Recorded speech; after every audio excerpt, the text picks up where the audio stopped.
Annalyn, okay naman talaga kayo ni Zoe? What if it was all just a show? Tapos bukas, tingnan mo, aawayan ka na naman yan ulit. Ah, wow. Alam mo, ikaw, nega mo talaga, no? Eh, okay na nga kami, di ba? Tsaka saya ko nga ngayon, no? Kaya nga, bibisitahin ko siya sa Apex ngayon, eh. Okay. Happy for you.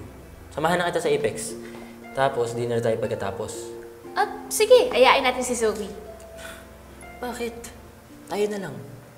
Eh, syempre, para malibang siya. Di ba may pinagdadaanan nga si Zoe? Hindi, tayo na lang. Okay, sige.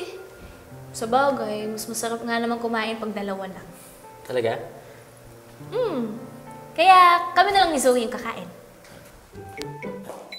Annalyn, sige. Papayag na ako. Sama na natin si Zoe.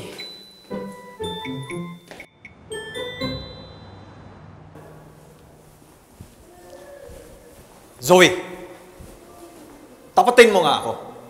Wala ka ba talaga alam sa mga pinaggagawa ng mami mo? Bakit? Anong nangyari?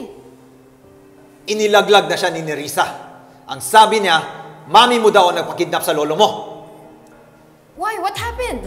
Minsan mo na siya pinagtakpan. How can I be sure na this time hindi mo siya pinagtatakpan ulit? Dad, hindi ko siya pinagtatakpan. Sinabi mo na yan noon. Pero nagsinungaling ka. Now, uulitin ko yung question. May alam ka ba sa pinaggagawa ng mami mo? Tay! Huwag niyo naman pong sigawan si Zoe. Annalyn, huwag mo ipagtanggol yung kapatid mo dahil wala kang alam dito. Dad! Ako rin naman, wala akong alam eh. Sigurado ka ba na sinabi ni Tita Nerissa na si Mommy yung kumidnap kay Lolo? Yes, but she recanted her statement right after that. Oh! Ayun naman pala eh! Binawi niya! Pero nahuli na ng mga pulis ang isa pang kidnapper na sabi ng isang eyewitness, tauhan na mami mo! Po? So, ibig sabihin po si Ma'am Moira po talaga nasa likod ng pagkidnap kay Lolo? Yes, and it's only a matter of time before we can prove that. Kino-convince lang natin yung kidnapper na magsalita laban kay Moira. Dok, ibig sabihin po ba na makukulang na si Ma'am Moira?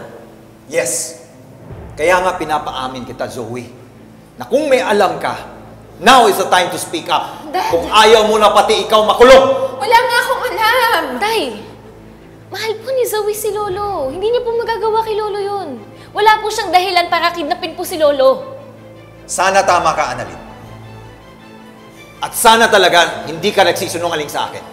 Dahil oras na malaman ko na nagsisinungaling ka sa akin, itatakwil kita!